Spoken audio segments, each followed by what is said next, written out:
நான் என்ன சொல்கிறேன், என்ன வேணா குழப்பட்டோம். மக்கள் மாற்றத்தை எதிர்பார்த்து காத்திருக்கிறார்கள். எப்படா மாற்றி போடுவோம், எப்படா போய் விடியும், உசுன்னு மூச்சு விடுவோம், சாமி போயிட்டு வாங்கடா சாமி அப்படின்னு காத்துனுக்குது. எங்கள் அம்மா பெரியம்மா ஆயா தாத்தா பாட்டி எல்லாம் காத்துனுக்குது. அது மாதிரி தான் எல்லார் வீட்லையும் காத்துன்னு இருப்பாங்க. ஆமாவா இல்லையா? இது யார் படை? இது யார் படை? இது யார் படை? தளபதியாரின் படை. இதை எந்த கொம்பனாலையும் சும்மா அப்படி கூட தள்ள முடியாது. ஆட்ட வேணா அசைக்க வேணாம், சும்மா அப்படி கூட இச்சு பார்க்க முடியாது. அப்படியே நிற்போம், கும்பல் கும்பலாக நிற்போம்.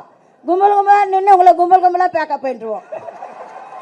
கும்பல் கும்பலாக பேக்கப் பண்ணிடுவோம். அதுதான் உண்மை.